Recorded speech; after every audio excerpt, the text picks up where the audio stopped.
Good morning, everyone. This is a message to every man and woman out there that's searching for clarity in this complicated world. Number one, let me see the world as it truly is, not only as I was told it must be. You see, we inherit tradition, stories, and timelines and explanations, but true maturity begins the moment we are willing to look for ourselves. Number two, let me follow evidence over assumption, observation over expectation. You see, our world is full of many voices telling us what to think, but our greatest strength that we could ever develop is our ability to examine things with our own eyes, our own logic, our own God-given courage. Number three, let me question every constant, every rule that was handed down, every truth that cannot stand up to scrutiny. This is not rebellion. This is responsibility. It is how science moves forward. It is how history is corrected. It is how we evolve as a species. Number four, let me choose clarity over comfort, precision over persuasion, understanding over tradition, even when that tradition is beloved.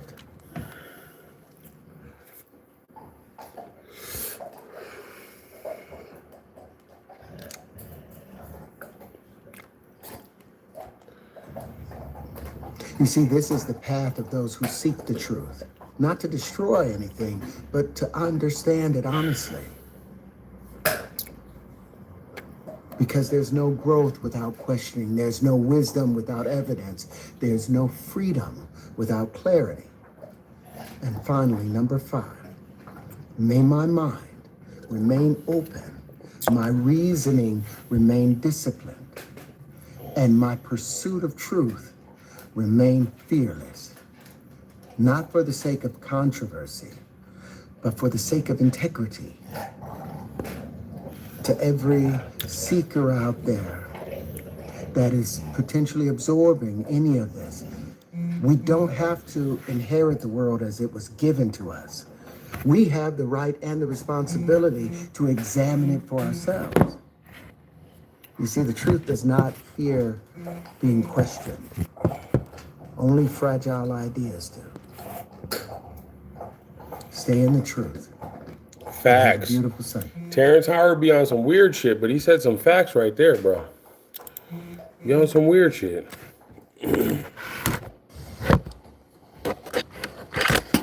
Brother, ugh. Damn, man. What's up, chat? What's up, chat? Good evening, chat.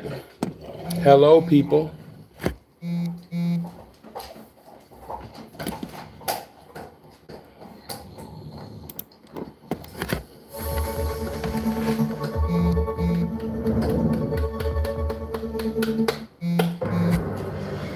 The changing world order.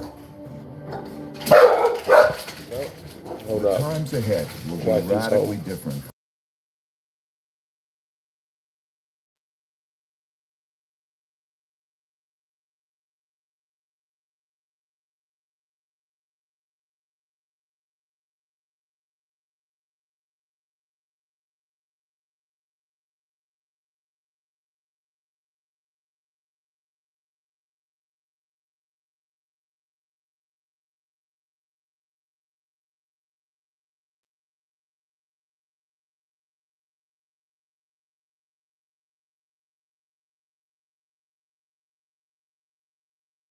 Had indeed happened many times before. Welcome in, everyone. Today we're going to be talking about everything wrong with the general epistles and how morality becomes surveillance.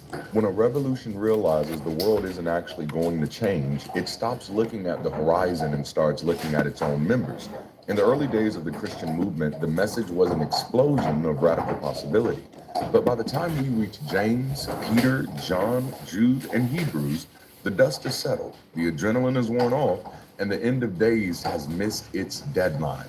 History remembers the general epistles as a unified front of And I want apostolic something wisdom. more direct. The reality is much messier. They are I've already been through the biblical shit a million times, and the Bible's not real, so don't really care about talking about the epistles anymore.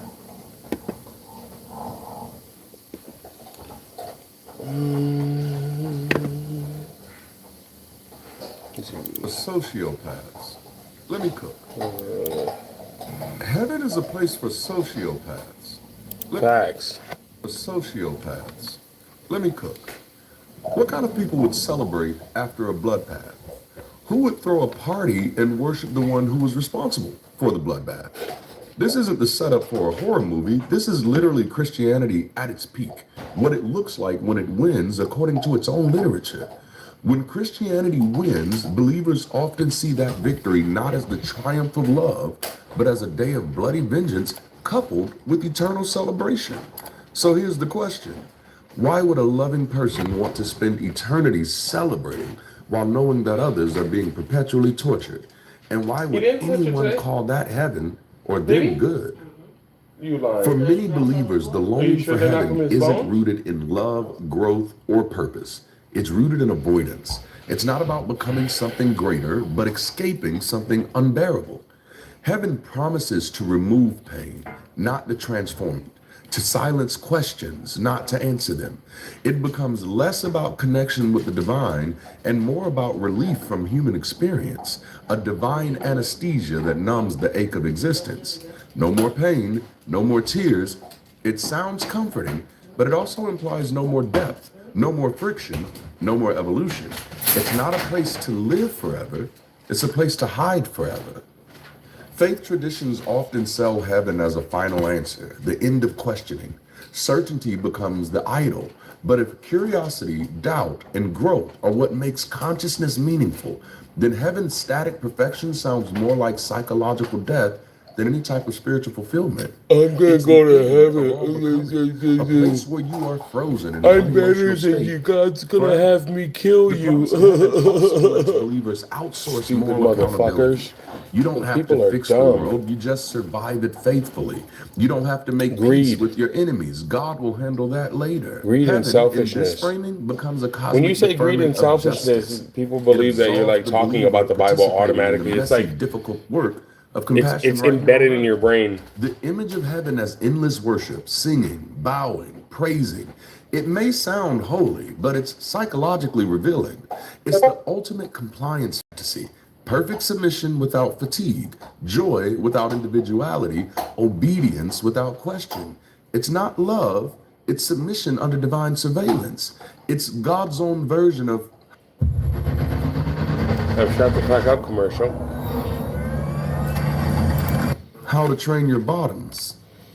So when we strip away the poetry and promises, what's left isn't love for a God, it's fear of the alternative. It's the desperation of someone clinging to the only story that promises safety. And that, my friends, is not devotion, that's dependency. A spiritual codependence where God is the abuser, heaven is the reconciliation fantasy, and hell is the threat that keeps you from leaving. When I say heaven is a place for sociopaths, I'm not just saying it for shock value. I know it sounds like an insult, but it's not meant to mock believers.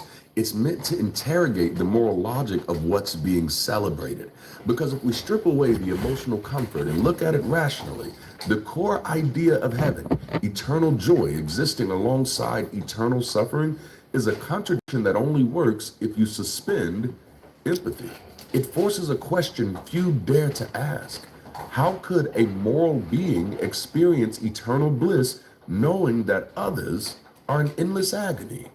The moment you ask that question, the facade of moral coherence starts to crumble. Eternal joy in the Christian framework is presented as a reward, but a reward for what? For obedience, for loyalty, for believing the right things while others did not. It's joy that requires someone else's exclusion, a happiness made possible because someone else didn't make it.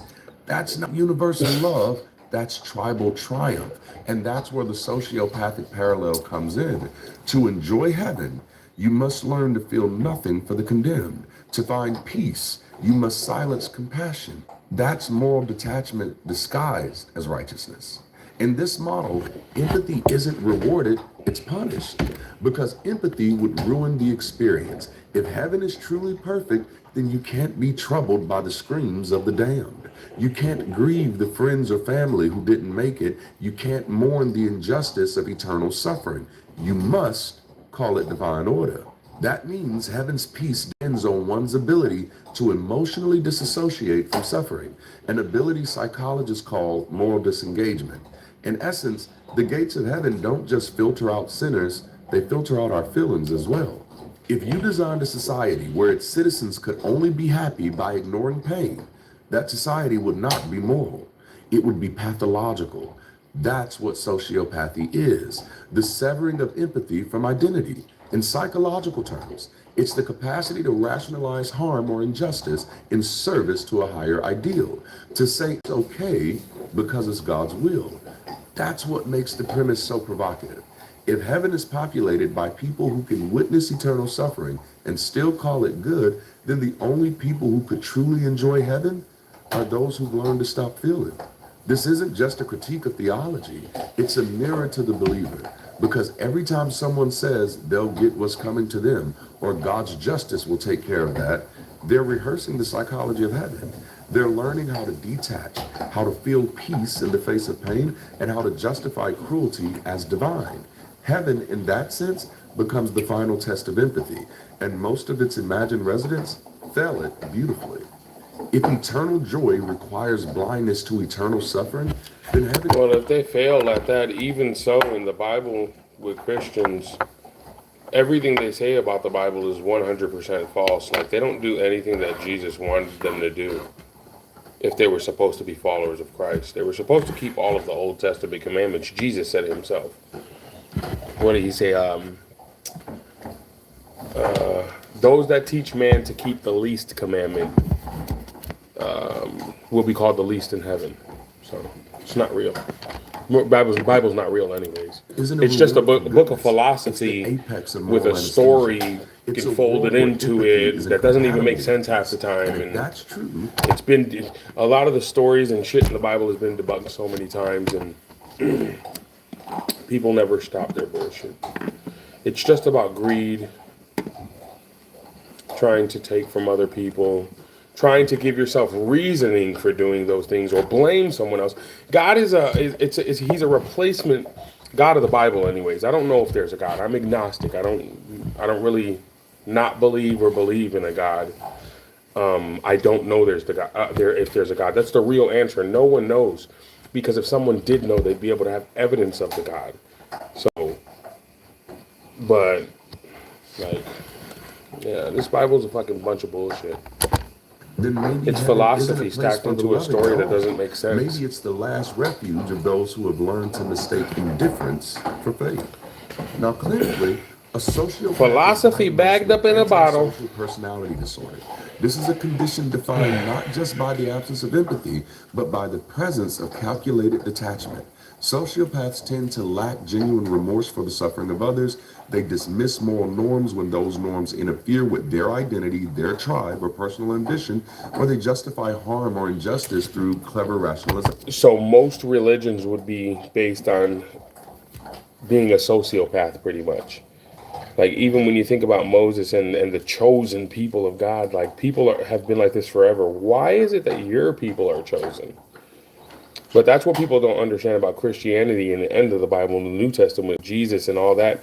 Christianity came after Jesus. The Roman Catholic, the people that fucking crucified Jesus, took the Bible and made it into some bullshit. They made it into a political talking point that they were able to force on other people to take control of people's lives. And most of the New Testament is written by anonymous authors. Nobody even knows who wrote any of the books. They just put names on each book: Matthew, Mark, Luke, Paul, Paul, well, people know who Paul was, but he's like one of the only people that they say they know who he was and know he wrote those books. But Paul didn't even meet Jesus. Half of the things that Christians believe about the New Testament come from Paul. And Paul never met Jesus. This is a fact. You can chat GPT it, you can Google it. The idea that everyone is saved is a Paul idea, a Paulite idea, Paulology, whatever you want to call it. Paul is not Jesus. If he never met Jesus, his book shouldn't even be in the Bible. It should be null and void to anybody that's a true believer or follower of God trying to look for a fucking God. Obviously, I don't believe in the Bible, but the reason I don't believe in the Bible is because I researched my way out of it. I didn't just sit here and blindly follow a book because people raised me to believe that God was going to kill me if I didn't listen to him and I didn't do what he wanted me to do. Like, I remember looking at the picture of Jesus on the wall and, like, damn near crying inside. Oh, my God, they did this to this guy. But think about it. People die every day. It's been 2,000 years. Jesus did not come back. He said he was going to come back before this. Nobody knows these scriptures. They don't want to listen to that part of the Bible. Jesus said that he would come back before his last prophets perished. All of his prophets died. Let's ask another question, a random question. If Jesus' mom, Mary, went to go live on her life, where's her grave or any of the stuff they should have kept? If Jesus was resurrected, it was the biggest thing that ever happened in humanity. If when he was resurrected, there was other people that were resurrected with him, because it says that in the Bible, that people came out of their graves, they were resurrected. Romans, Greeks, Jews, nobody wrote down the biggest thing to happen in humanity ever. They didn't, nobody else besides the Bible, pretty much, like, nobody else wrote some shit down about people being resurrected and walking around the city, coming out of their graves. No one else wrote this. That's kind of wild. Or maybe your human brain, dealing with other humans all of your life, knowing how people lie to you, they'll bullshit about the smallest things, like when they're going to pick you up. Like, you really believe that that's real because one book told you? Come on now. We're fucking humans. Not because they can't tell right from wrong, but because they stop caring when it costs them something. They don't always kill or steal. Sometimes they just smile and stay silent while others do. In simple terms, a sociopath can witness cruelty and call it justice. Every human knows what humans are like. Because I'll give you an example of myself. Obviously, who the fuck else am I going to give you an example of? I've been the most caring, giving person that I've ever met in my life. I've never seen somebody give a $50 bill out of their pocket, not even a 20. Never seen somebody give a 5 out of their pocket. Well, maybe on YouTube or some shit, but 5 or 10, whatever. Yeah, I could say so. I've seen somebody give a 20 on YouTube too. But in real life, in reality, I've never seen anybody give a $50 bill away. I've never seen anybody give a $100 bill away. I've given away $200 while I've never had a fucking job. Like, where are all of these supposed good people at? Look around. If you don't live in the suburbs or if you go to a city, look around. Like, where are all these helpful people that love everyone? Oh, there's food pantries. Oh, they have shelters that are always full, so other people are still sleeping outside. I've had friends that I've let them stay with me. The other day, I just picked up some homeless guy and fed him for no fucking reason and drove around with him. We had a good night. I was drunk, but I always do it when I'm drunk because I got anxiety. I don't like leaving the house anymore because there's too many stupid people and I might hurt somebody. But at least I'm able to control myself to not hurt people. But there's no good people out here. I'm the best person I've ever met in my life. And most people would say I'm the best person that I've ever. But what have you done for people when you don't have anything? Practically given the shirt off my back to people. I've done things I should never have done for people that I've done. And people don't do those things. I've never seen it. I've only seen vague fucking food pantry, church giving away food, the little clothes boxes, and there's still homeless people walking past my house. Like, where's all these philanthropists that are taking their money and building places for people to live? Nobody should go without a house, clothing, heat, and food. If you live in a society, the society is supposed to take care of you. It's supposed to do everything for you to live at a basic level of comfort that other people can have in the same society. Where I live, there's no public transportation practically. You couldn't get a job if you wanted to because the bus won't take you there. Like, 37% of adults in America don't have jobs. 50% of people in America, 50% of American jobs are service jobs. So there goes the idea that working at McDonald's is for a team. This whole system is so bullshit and broken and confusing, and it's not designed to help people. It's designed to imprison you. It's designed to imprison your mind and make you believe things that are not real in society. Things that are not actually real. Society, American society specifically, makes you believe that we help people. Just think about all the wars we've been in. We weren't there because we were helping people. We don't help our veterans. We don't help the poor people. Most people try to kick their family members out of their house when they're 18 here. But in other countries, everybody's living under the same house, the same roof for forever, the whole family. Everybody's participating. Everybody's happy. They're broke, but they're happy. And then America tells you to look at these people like, oh, they're poor. They have no shoes. You're better off than them. Then why am I angry every day? Why do we got to work so hard to eat? Why do we have to do the things we do just to stay safe? Those people don't. They go to their market, get their fresh meat, get their fresh vegetables, go to the back, get their vegetables. Living. They're living. Money's not the answer to everything. Money is not the answer to everything. But my point is that the world's broken. Everything is backwards and everybody's a liar. It's been this way forever because humans are inherently greedy and selfish. It's deserved. They can see someone burning and feel nothing, or worse, satisfaction, because they've outsourced their morality to an authority figure. That's the unsettling resonance here. Christianity, as often preached, trains its followers in the art of moral detachment under divine supervision. It's not my place to question God. They had their chance. Justice is his, not mine. Each phrase is a little anesthetic, numbing the natural impulse to empathize, to ache, or to intervene. Sound familiar? Heaven, in this light, becomes less of a moral utopia and more of a psychological experiment in selective compassion. To belong, you must silence sympathy for the damned. To experience peace, you must accept suffering. It's an environment that rewards loyalty to power and punishes emotional honesty. If you feel disturbed by eternal torment, you're questioning God. If you don't feel disturbed, you're faithful. Heaven then doesn't just test belief, it measures... Sounds kind of narcissistic, and it sounds like evil. How effectively you can detach from moral reality while calling it righteousness. Anybody saying that the Bible gives you morality is lying. I've read most of this book, and I'm not a big reader, but I've had a college reading level since 3rd grade. I haven't read the whole book, and I can honestly say that I've learned more by opening the book and watching YouTube videos of people reading it. I can't tell you the direct scripture half the time, but I can usually paraphrase what it says. That's how my brain works. This shit's not real, dude. It's not real. It's a book of philosophy. I wish it was. It's nice to feel powerful. It's nice to want to hurt other people because they're not doing what you want to do. These are human instincts. We're greedy, selfish animals. We try to act like we're better than other animals because we can communicate. The only thing that separates us from other animals is being able to build shit. That's it. Nothing else.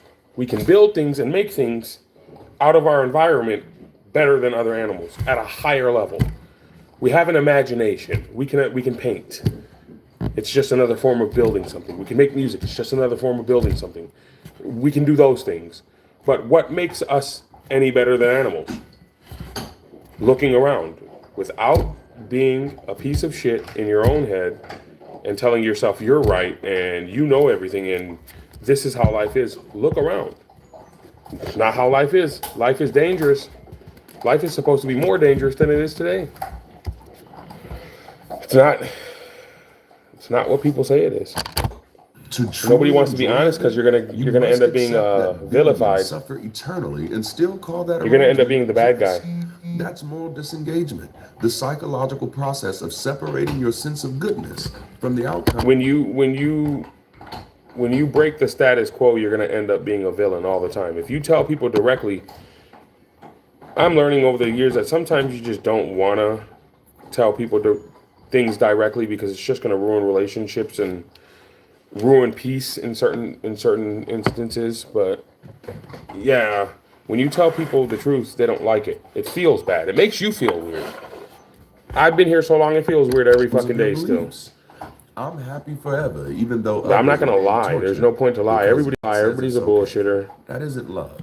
It's moral anesthesia, a But I'm numbing just not gonna lie consequence anymore. masquerading as peace. It's the same mechanism that allows soldiers to dehumanize enemies or cult members. Described just scales it to eternity. Compassion, then, in this theology, isn't universal, it's tribal. You care for the saved, not the suffering. You celebrate being chosen rather than questioning why anyone must be excluded. It's the emotional logic of nationalism. We are good because they are not. We are safe because they are gone. Heaven becomes the ultimate gated community, not built on love, but literally built on boundaries, not on reconciliation, but on reward, not on equality, but on divine favoritism. This is nationalism with a halo. In this system, righteousness is redefined. The righteous are not those who seek justice for others. They're those who can ignore injustice without losing faith. They've mastered the emotional art of detachment. They say things like they've made their choice or God knows best, and each phrase is used to reinforce spiritual indifference as virtue. Each lyric song in heaven becomes a lullaby that drowns out the screams below. If that's paradise, then heaven isn't a home for the loving. It's a sanctuary for the sociopathic, a place where moral numbness is mistaken for divine peace. Imagine it this way so we can make it plain. A man slaughters his enemies, not metaphorically, but literally, and then throws a massive celebration. The guests arrive dressed in white, singing songs about his greatness, drinking wine, and praising his power. They call it justice. They call it victory. Now, outside of religion, we'd call that a horror story. We'd call that mass murder. We'd call the guests complicit, traumatized, or morally broken. But inside Christian eschatology, that scene is presented as heaven's grand opening. Welcome in. What's up, mama? In the final act of Christian up, prophecy, sweet girl? particularly in Revelation, the central figure, the Lamb, Little drenches sweet the girl. world in blood to establish divine rule. The symbolism is clear. Salvation through slaughter, peace through domination, love through fear. And the saved, they don't mourn the dead, they sing. They worship the executioner as their savior. It's not a moral awakening, it's a mass psychosis of praise, a celebration of power drenched in the blood of humanity. Heaven becomes I hate that the eternal camera where the says victors vehicle dance on sometimes, the and then graves it's a of the cat or a condemned. squirrel And the unsettling afterwards. question remains, Like, what, kind bro? of person That's would not a actually vehicle. want to be there? There's a contract most No commercial. War, genocide often talk about moral inversion, the process by which cruelty is reinterpreted as compassion and vengeance as virtue. It's how soldiers justify killing or zealots justify persecution. The same mechanism operates in apocalyptic Christianity. Believers are taught that divine violence isn't evil, it's love in its purest form. This language should sound frighteningly familiar. That blood isn't horror for them, it's holiness. That suffering isn't tragedy, it's triumph. In that light, heaven becomes not the end of evil, but its rebranding. When you praise the one who caused the suffering, you participate in the act, even if passively. Worship becomes the moral laundering of violence. Every song of gratitude becomes a way of saying, I'm glad it wasn't me. I'm glad I'm on the winning side. That's Stockholm Syndrome with the choir. It's the psychology of subjugation, not salvation. The emotional choreography of those who learn to call their captor king. If heaven's joy is built on the foundation of someone else's eternal suffering, then heaven doesn't abolish evil, it institutionalizes it. It takes the moral horror of endless torment and baptizes it as justice. That's the deepest irony. Christianity claims to end sin by building eternity on its same logic: domination, exclusion, obedience, and fear. It replaces human cruelty with divine cruelty and calls the exchange redemption. At the heart of Christianity lies a striking paradox. The story begins with forgiveness, but ends with vengeance. It starts with the man who says, "Love your enemies," and concludes with the God who burns them. That shift from compassion to conquest reveals something profound about the psychology of belief. When victory is defined not by reconciliation, but by revenge, the gospel ceases to be the good news. It becomes cosmic score settling, God as the ultimate enforcer for the wounded ego of the believer. Many believers are taught to imagine heaven as the moment of escape, when the wheat is separated from the weeds, the sheep from the goats, the saints from the sinners. But notice the emotional undercurrent. Joy is derived not simply from being saved, but from being separate. It turns spirituality into a spectator sport, where eternal suffering becomes a scoreboard that proves your team won and segregation becomes the prize. Heaven and hell together form the architecture of tribal morality. One tribe is chosen, the other condemned. And because the authority is divine, the division feels righteous. We are the children of light. They are of the darkness. This is the oldest justification for human cruelty, turning difference into damnation and calling it destiny. It's moral regression cloaked in celestial language. A faith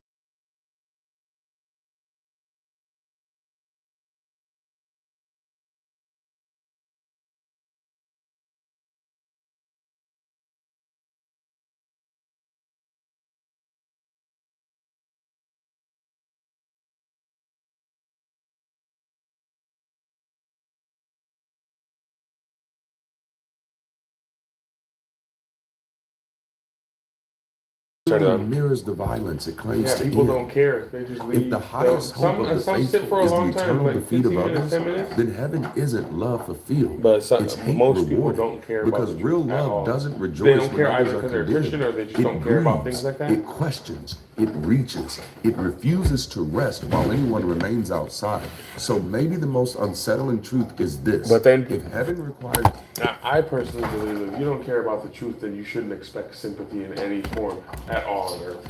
If somebody decides to cut your head off, come and just cut your head off, then you deserve it. And you shouldn't want sympathy.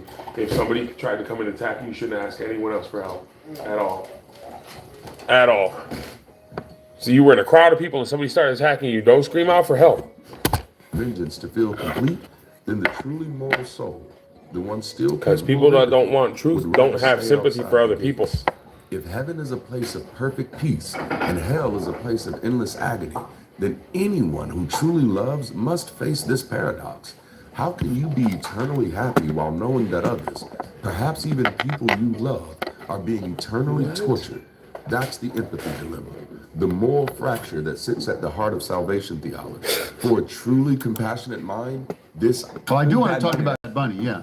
First of all, I thought that was fantastic. Me as a Latino mayor of a city that speaks of a majority Latino city and as a Spanish speaker, the biggest thing that I do for residents and Yeah, I was gonna say his last name is not just making Hispanic, people feel bro. seen who hadn't felt seen for a long time. Yeah. He don't look and that's what Hispanic. Bad Bunny did on a national stage. Is people who felt invisible or who felt particularly beaten up this year. Yeah. Oh, come on. Where's all of I these just thought it people was that are an such incredible feeling like such spectacle. I thought it was victims pretty cool. all the time, right? It was like a play. It was. I don't know. The I staging guess of I it feel was unlike broken about America because it doesn't serve the people it's supposed to serve. It only serves certain types of people. anything I've ever seen. And it was like And it the- only the uses right people message to that be this able to make country more needs. money and What the benefit message of from them Dom more. Diggity? But maybe that's the problem because every other country, for some reason, even if the people are different, they all identify as the same people. Here in America, we don't all identify as Americans. You know what I mean? There's too many different types of people here, pretty much, and like vastly different. if they weren't vastly different, then we would all be Americans, you know? But there's Asians, there's fucking white people, there's black people, there's all types of different types of Hispanics that want to separate themselves from each other, but they're all from South America. They're all That from was the damn same Kid place. Rock, of course, did some counter programming, and they did good numbers. I mean, They come here to try to separate themselves or say they're American when they're not. See, that's This a guy, Lee problem. Bryce comes out with a new song. You're an I just immigrant, wanna you're not play a little of this American. New song because You were not born here. You're not American. it's Doesn't matter how long you were here. You're not American. Kiss my fish. What? You're not gonna call yourself Japanese if you lived in Japan for 30 years. Are you not able to do any of that? Keep going. Wake up to all this stuff I don't want to hear. Then take some sleeping pills and don't.